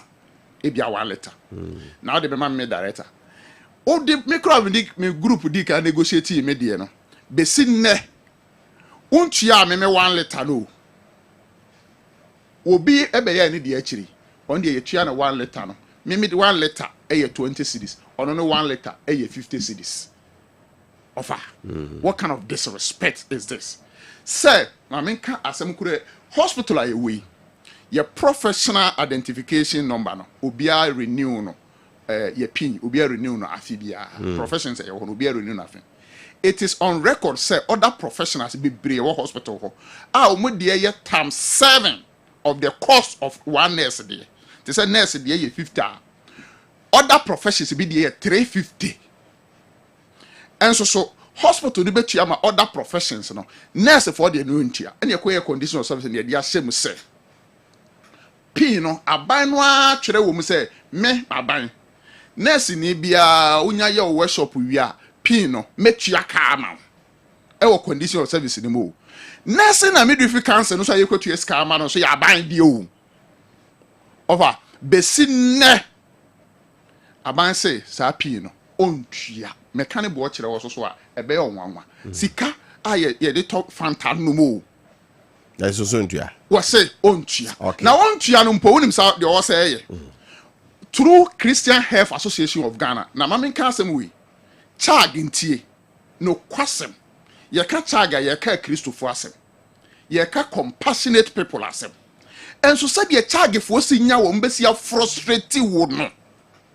ensenya me son okay enna yes I yen condition say woni sa pin no of our Kessben ha enna wo manager say oba adwuma bia me to atade ama wo beduru adwuma mu ha ono nto atade wo duru aso nsa nsa atade enti masa apam wo hunu bi da health sector almost say frustrating comfort say woni pia me promote me ma adwum ha me nkoye credentialing me nye say ma frustration of a nurse for fam e wo Ghana no na nti me sra amanfo ensem ya beka ni abeka biem ya beka ni abeka biem ya beka ni abeka biem mummeka bi mayen na monka bi nkyira aban enye sa de bia ye dwena manfo no ho say ye free adwuma mu a ye patience be yeden ye free adwuma mu a ye patience be yeden right minister mo kan panifu nyina etie because that's the free hospital asebeba nti they also mo mo ka bia no o meye any of no crash so American say na otwe we die say your condition of service sika ewu mu bia asem ewu mu bia aban a mayen anka nkire say watua amayen na watwe we mu a next week unhu next ni wadwum it is about na wo ma yeti for it o mfam week amudi de twato ebredi yeah can say ye nua na omi oye ye bona baso okay I watimanim pa ne bre yeah nyame so amana aye that's right oncology nurse ba kompe a specialist so quality ni bia ye ka no wakoje abeso body e kese e dia behye ye animonyam ti Ghana Registered Nurses Amido Association ye bona baso yesre nananom regional director of health services regional minister nempanimfo ya to ye safro mu nyina se ochena ejuso krapa ye office ho okay no nkono pepepe ye bodwa kese ama nurse fo a mabom ho moden asante mam ha ye business bibia o ye adwuma no mekura na menim kurunda tano duma se achi ye frɛ ho ye frɛ ho samso adwuma baya na ye wo ho no ne asante regional business okay ye bebo na baso kyena woni district businesses ni nyina ye bebo ma baso ti esre amanfo se omumra emebo na dwabo no enye fene mo nurse fo no abaso ne esra ban se problems ne dos ye mana omotifie no ye kura de nka ya adwene ne se abanyai training no awo ye no na nke yemfa omo fie no kura amransa okay gracias na frustration no edos right o say hefa na moye na just krapa mo office ho okay right era sipi no bra onyamae adopay right right Jones free anto esquire o lawyer ni amapa o south CNS ni chairman na ma Ghana Registered Nurses Amido Association krabate wasante mantemu wono ena yene no ekodi enkomai bring the time to 2 minutes to 9 brother pa so ene dwumadi na perforce wo food so a we ni na ye ba fie na fe ya sase na ye di enkomo menu agimi bo achansa wo ha agire dwa ya ebe sase na ensemo abrema ye kwan ye di eho enkomo Saranso Ura Abdul Mujib Abdul Rahman also ye NDC communication team member on Jimmy Bwachansa regional communication team member NPP yedi nkomo quickly behwe chema wontumi ne kire no ne ho nsemo abanafe ya hwe containers iraye no ya ma na otirija egu abai na Jimmy ni sachimo no ya ka ho nsem Jimmy agaba ya Wofa na ho ye de Christian da Roma akakan kakra eguso wa me fa wa fidi kesi so na me fa nchia so komo bibia wa jebre na ohwe yen on Kessben ma me nchia nchia so constituency fo nyina including the member of parliament honorable Dr. Stephen Amoa na wotwetwa mu project kesi pa ko commission was still experimental nte media for ko capture some views be an enye about their blocks. And as a member of parliament, who you know, say there be on share emaning kusisa obetum wanamo. And they are no kasi 33 unit classroom block or commission at the ama emofra or more serious mental basis school. The Abona Basso was an amontuno. Now the general secretary of our party, lawyer Justin from Ponkodia, you can come so no. But you will be an Yambona Basso a Juma or yet the bois MPP Amayuku. Say one of the topics I ever discussed in say the contribution in the support room you pay do on my Ebeka Wasem. Now chairman Odinoho Kofi Appiah Kuka Ichanity can cook up Bakope. Now who found a door out what the mass antimine and the MPP Amayuku no size Sika na Daji in the Bibia or the Buano and ne asantemai and winina. Timu Gidi mapa say a brea yekumi asantemai and that the new patriotic party ebeshen in Monyam amana bidi amayuku nenim. Na Ira Clement Opokuja and Fisus Maminchiano. Wofa, I think the message and Kakram and the Babu. If I want to meet the how did you receive the news? Yes, so of course the idea about video. Oh, yeah, no, see, I'm more second. Yeah. Over the governor has been caged. Politics, no, and you might be brave in a womb. Say, I send some Juma. So, we are there. Dako, we be see a Bibia Wankasan when in your day. Angel. Makai say, Mampeni Mahama, Bresso 2012 to 2016. And some for Moko capture Independence Day. When we as some go on your came. Say, yet your more air court, baby, I quack your mono. Now, who say a bibia in trade. Sasuna Mayuku, and I said politics are in him we are suffering in an answer my gun.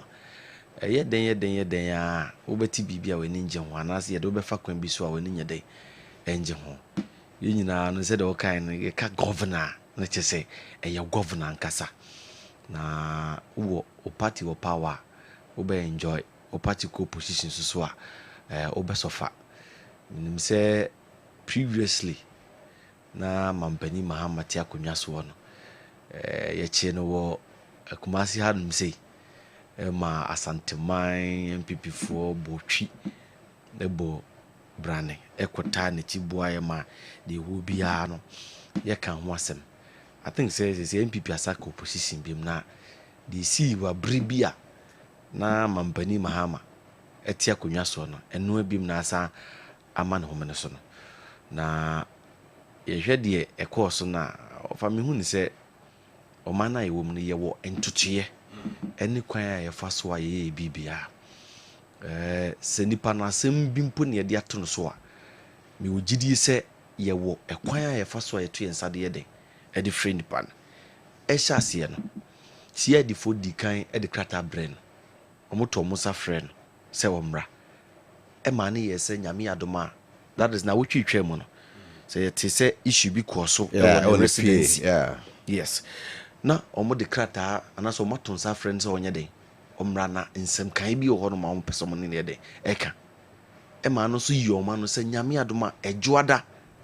Yen ran obeying obeko enti ohwe ekwan omofa so omuku ne fie akohwe ekwan the way omasi aye ne fie ne main entrance gate no ekwan omaye gate no kra na utum se entwe yi so se obi ewa asem bi e wo se one CID for koka ne property anase ne japade wo no yensa ye japade no so omoto omonsa frɛ ne se omra no omamu anohombase obeden ejuada aye no anobeden obeba nti uhwe efiada no kwan a omofa so a omuko ne fi se omukwa kwache na ekwakwa ete se communication a odema CID for se nyame adoma ye enno ajuada no obeba no ase omanfa anya juma anase omanfa ebuo bi anya den ama no or the communication ne man see the force nyame adoma adwada beba no o man communicate back amane se adwada na o ka no o mo bonyo so for the make out say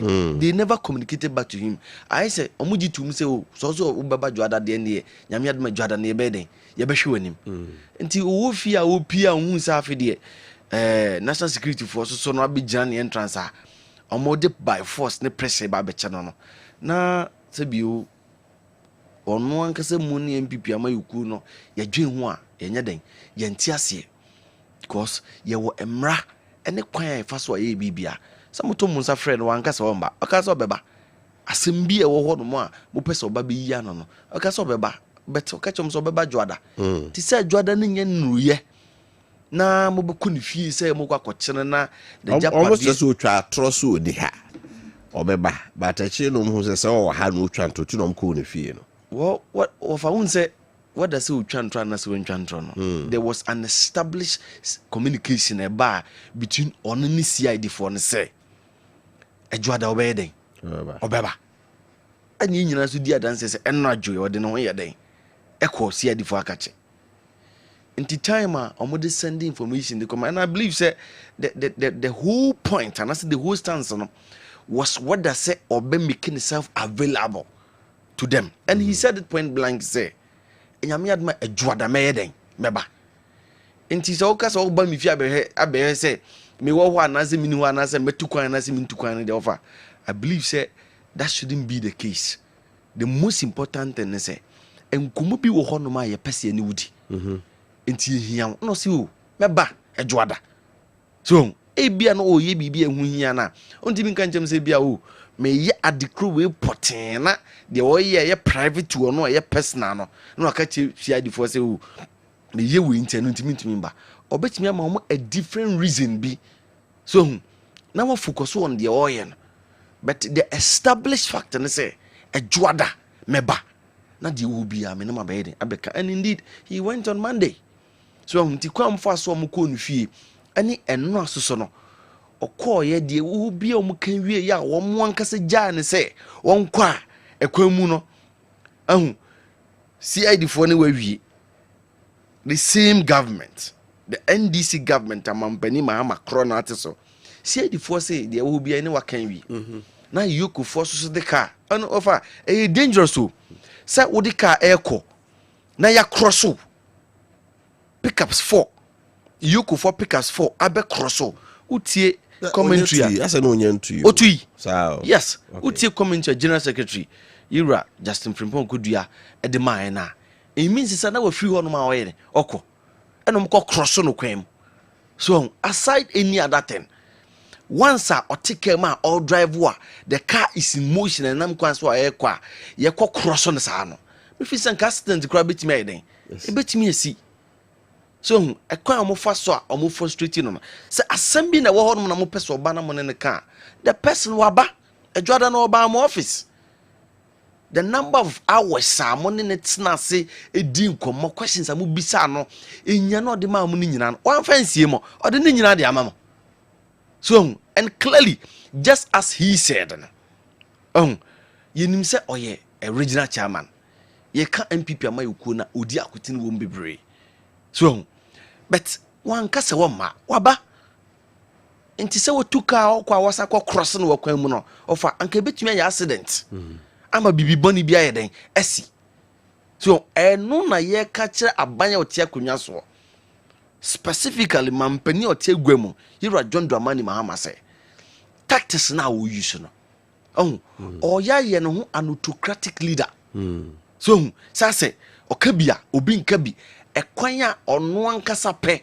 a emfa emra kwan mu e no pese odi bu man no toto ne niema de a yeso ye ka kire ne say eno ndi si aban no omo ewo mu nyina ne ngofo nyina ne say we live to see tomorrow a chance so ya da fufuro so echina ewohoi e ya da fufuro ene wonya tumi ena no na MPP na wo ho no mo afa ye ka che nwan man DC for the presidents na omo sete no so we invite you be say omra CID quarters na so oba na question bia ne hwehwemu bia wo be no ye wie na ugya ne so wonko now the car chasing the kwemu abra car say ba now crossing the kwemu na say open wo opese say bi o ohwe ne nkwa anasa accident bi yeden esi sa kwan no ye democracy ni ke kabi ma min kabi ni kwan a ye faso ye totu enema wo manganim sa kwan enka ho bi because enne wo de kai kokora obi twam wo kwan nim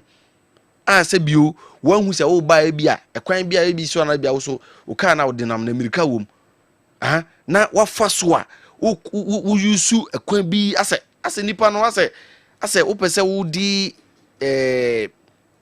ase niya bi anasa wo hye no me hu kwan me fa so me chichire mu eno na asanteman ni Ghana fo nyina ye den e kasetia so yenim nkofo a mabubu amu punani Bank of Ghana former governor ababontin be ka say omuko ni fie no ni yera so ma de 10,000 Ghana ne agudie wo nyama sesa ira ato for sorry ira afenyo markins eko ni fie ne kodi nkomo no okan sansem ni nyina kire ira afenyo markins say ni yera so ma de ekuregu ne dem mu breaki ne dan amoba ho no say mu baba abehwehwe enieme wo ho a mokoya a manhu hwe no oba na japade so won dem 10,000 Ghana cedis a eda nipa no hu fie say obetim de atoto bibi kakra ahwe no mo fa no nyina de koy. This is the allegations are already. And then national security for Wofa Kofi Appiah. What has been the response? What has been the feedback? So, enti ye catch in man this for a choir of mafaswa, woman nkufubia or mufidis or mu MPP ama yukumu edi jumano in ye. Now we will not encourage those. Almost was so hard as Hannah Moye or Mocrofo, bra, more bar power 2017. A bain be a better kunyaswa. And near may be officer anko ye entry ye. It was it as a responsible government, Utuana Mona or Yimu Ishishemu. Soon, and Sajimuno, Bava, see a 2 and Safrewa, said an American. Ye were mrawo. Ye were insist or honoma. So be better kunyasu be ye juma de more mine and as a BB and Pia, ye 2 and sad the friend. Soon, until Mutumus are friend no, of our quiet. In your dear dances and ra. Any the communication course between on any CID form. Or establish a fact and so beba. And no so koi. And no koi and one could trap bunting.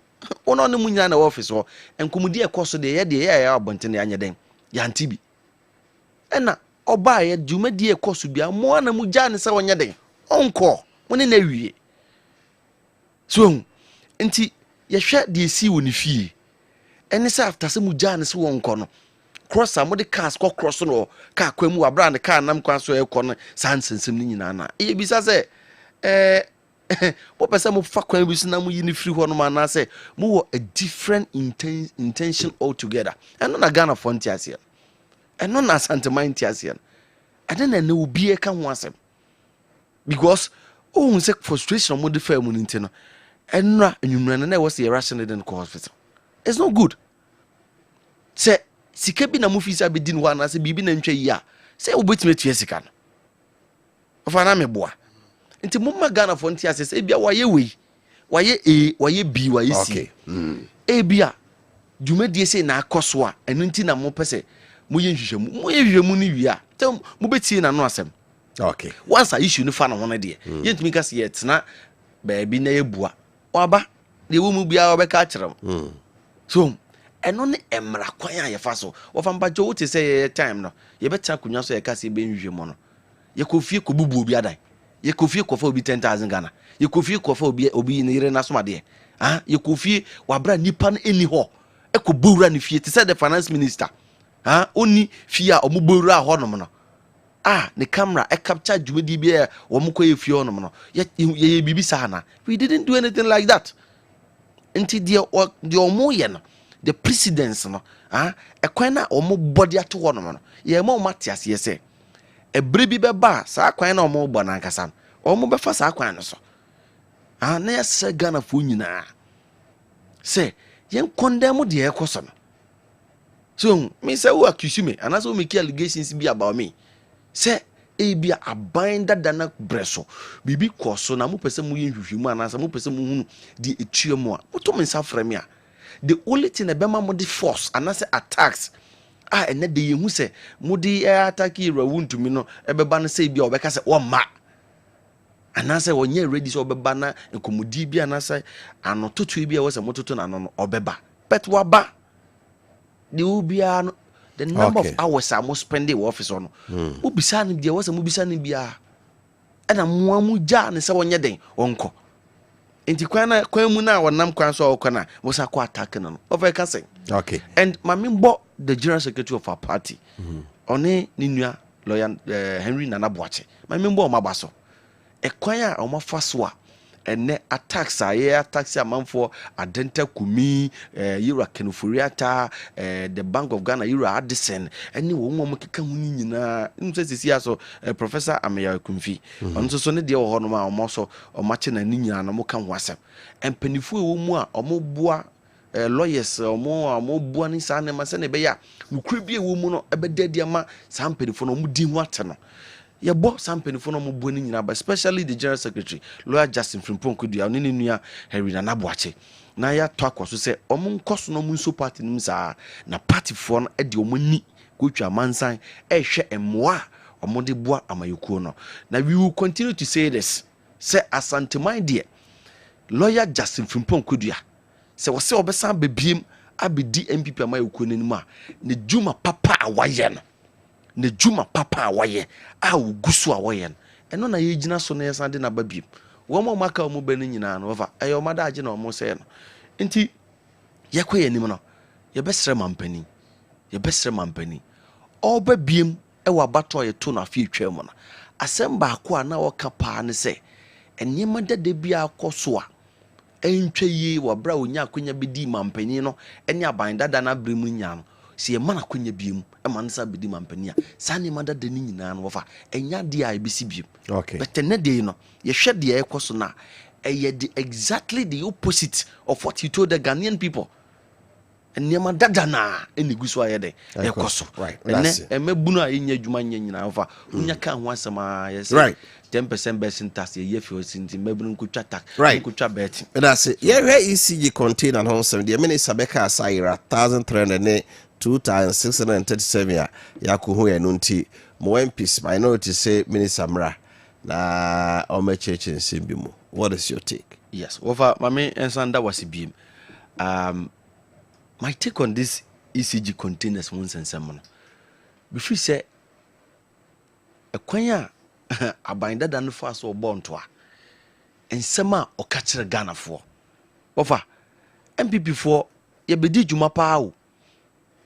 And ne Mampedi Mahama. Any indisia mayukuno. I'm a Ghana for ya fee MPP. Just within 4 months. Yinyaya anka MPP netiso. Yinyaya anka MPP enetutu ye niema. Yinyaya anka ye dakaniem. Anka yinya kanea edi to nsuo. Yinya kanea edi yitre. Yinya kanea edi pamade. Magazine for yinya kanea edi twitwa nade. Co-store for yinya kanea edi ye co-store business. Just within some few months, and this are buying the repented government, the second coming of John Dramani Mahama, a better kunyaso, busumi kakreniu over Niema Adjin Semu. O catcher almost say, Yinikania, almost on the dollar above form. O catcher almost say, Yinikania, almost on Matite Petruso over.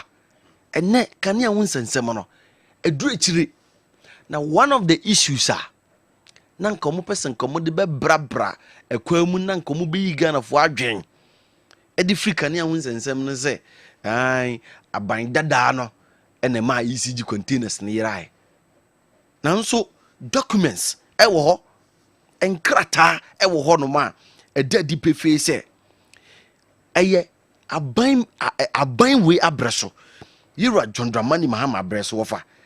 And now Omu issue an order on the 13th of March 2025.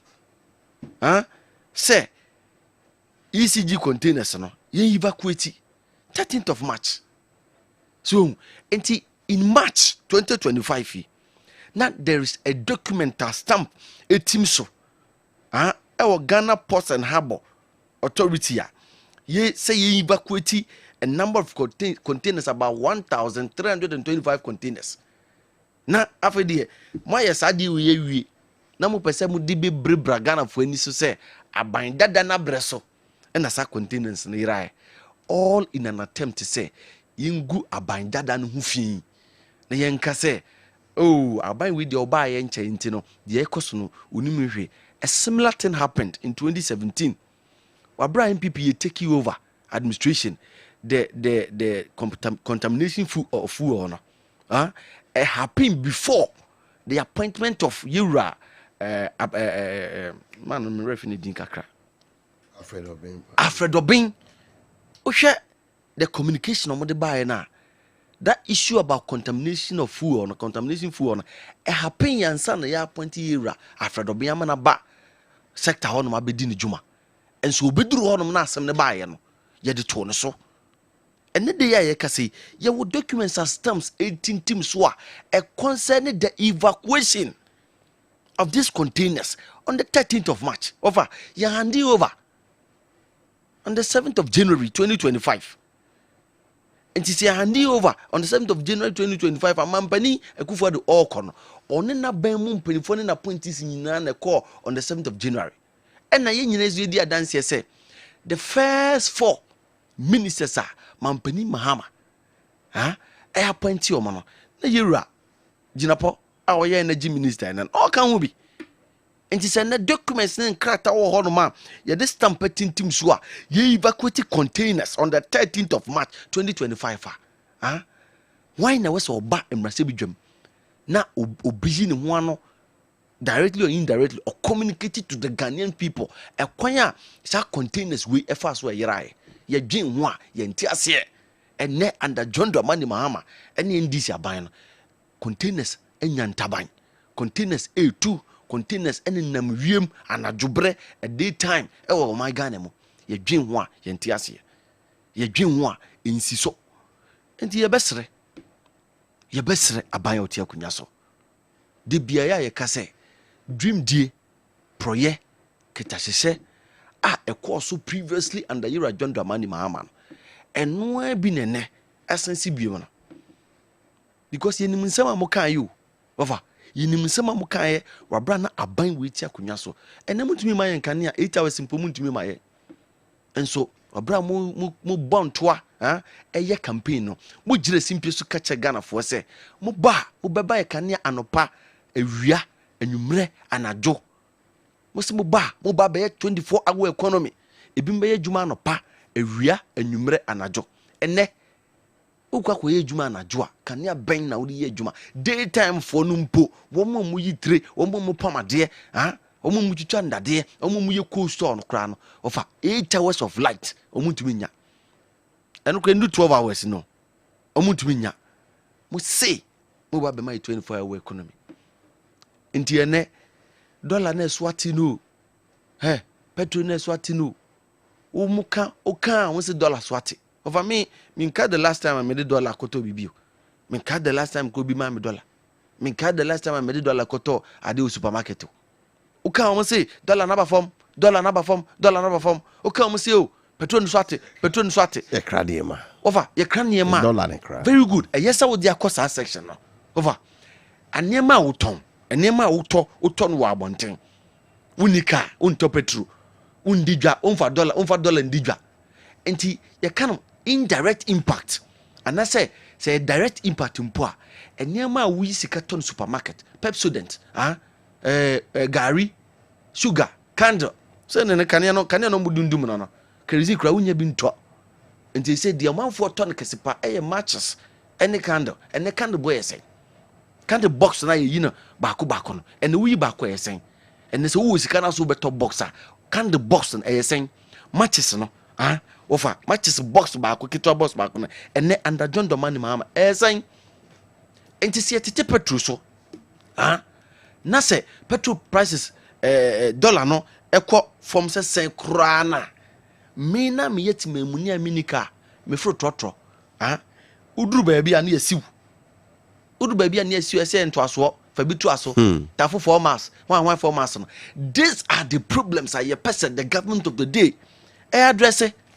And yet the omoke kachire no because me koto milk na me to e di guaduane no and the kra ne boy and the cement under the previous government December 2024 yeah cement na yeto ne say 85 and I me no ka say 140 Ghana cedis nti u ka chere me say of $1 no so atia direct impact ben na me wo from no enya me so and of me hunza aban na otia kunya so one way or the other on gene omanfo ne mukumu no ho sir yes na over nyo no obetutu light ne insumu oba wonya bosom say anka or your government be or your responsible or you so much concern about the plight or company about say aban dana breso not the cost of living higher anka within the first 3 months of the government and come to tunsuo and come to light mu obetutu sanema we nyina am say I me from the coin no he could have negotiated for a lower percentage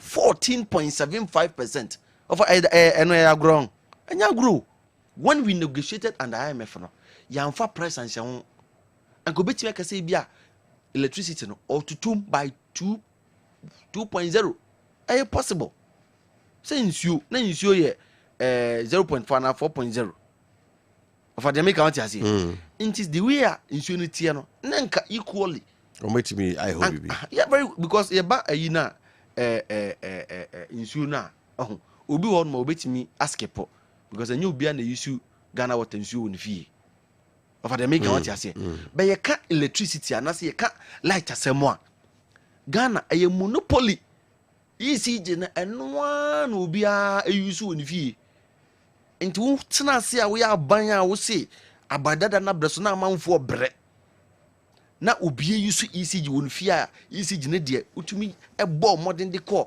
14.75% no na chese wo de wo dwen manfo ho pa wo de na wo dwen manfo ho e na wo de call 14 na wo ya be ka kire me say wo dwen manfo ho dollar na ba fom petrol price atete so you are not helping the people. Okay, right. And today this you know e ka kire wo manfo tie fidie nyina ne say aban we afanyansa kwan so ebo manfo apo na yesre pa he over me breaki information be on your show dollar now almost say yes at the price no one na deba for me $1 no good them yeah that is a real that they no create woman no omo na ma dollar no so ate me see now omo timi ato bi agu dem over really enye na nu ya na obi kwache obi $10,000 Ghana na yet say $10 Ghana $80 NDC communicators omo NDC for no kasa radio so no yemo omo $10,000 so yemo omo dollars so yemo omo cedis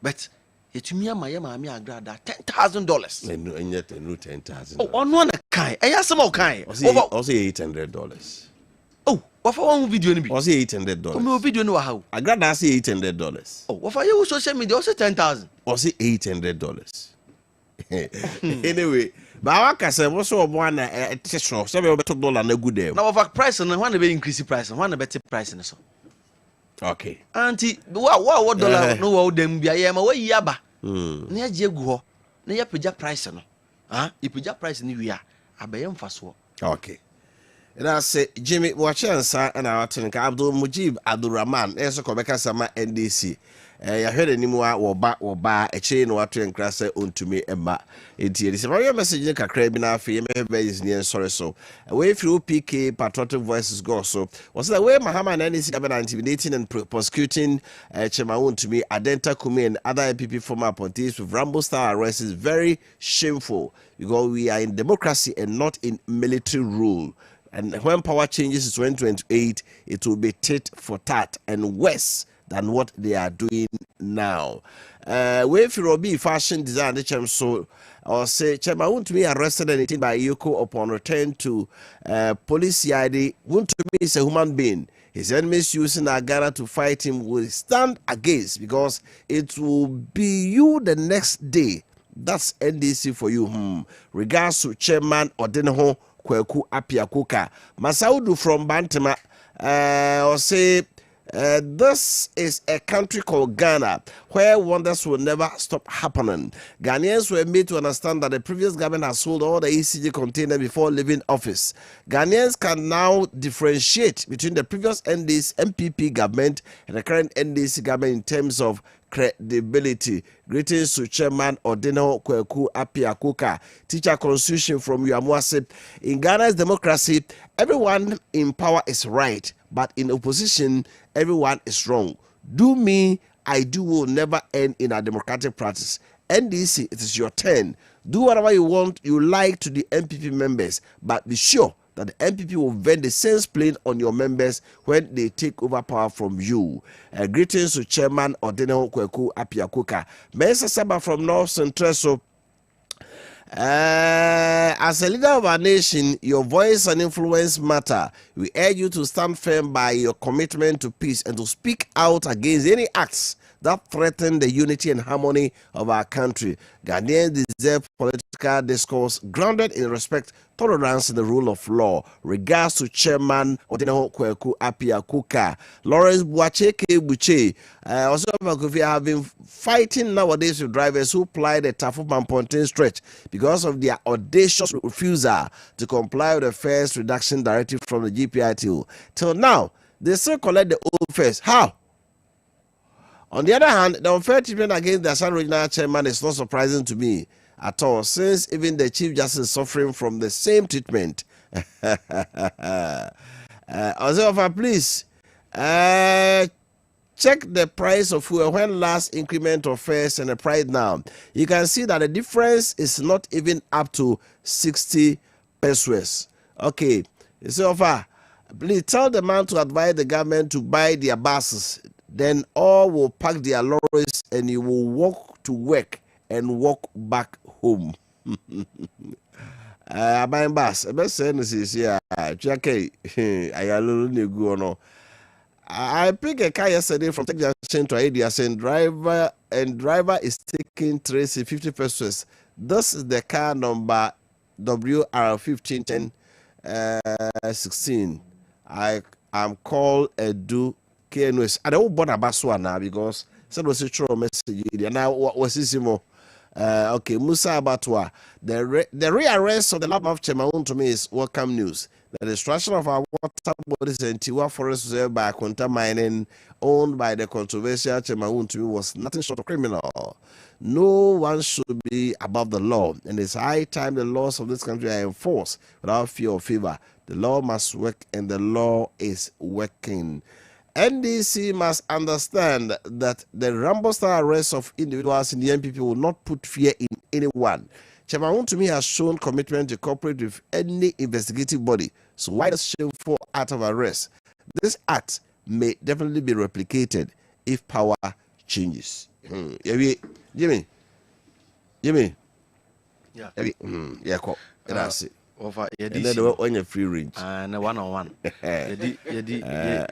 Yɛdise no me free say aban no ene eyoko for mpanifo emra bonten na omomepa Ghana for chwa kwa omofa so a you bet more details omo traumatizing ankasa and me free say you cannot traumatize somebody untumi ensen so ensen fa hudie so just because say bia wo free say bibie twa akoso ankoyi so because time crowd money ni deal ye aduane o the whole day aduane nkana no enti nipa na den ya na waye right me that say I didn't befa sa kwan no so me that say ebeti emosem okay Wafa ko sorry Jimmy you have when trade on your free range and they see the number no boy munku anyway ma ye trust na happy birthday bi ha na ye fan trust say happy birthday enko or say express my birthday wishes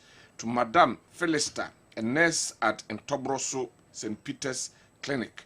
May you be gifted with life's biggest joys and never-ending bliss. You are a gift to the earth yourself, as you deserve the best. May this day be so special just as you are. From Mr. James Danso, Wofa Danso of Ntobroso. And a happy birthday, Nkoma Andra Nana Ama a fashion designer at Jinyasi Milano Junction. You attend Spirit Life Church, Jinyasi. A wish for you on your birthday. Whatever you ask, may you receive. Whatever you seek, may you find. Whatever you wish, may it be fulfilled on your birthday and always.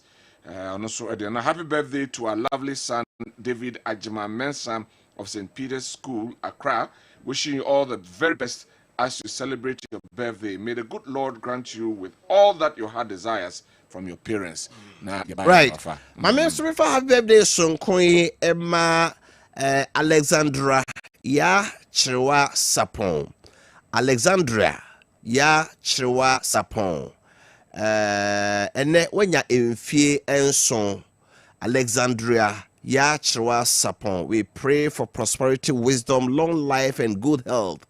It should be your portion in Jesus' name. Way free wager. Kojo Sapon, NPP constituency organizer, Ewa Santidra Ben, the Babai, Yojan Fion Sun, and what they out pay, and so the mano.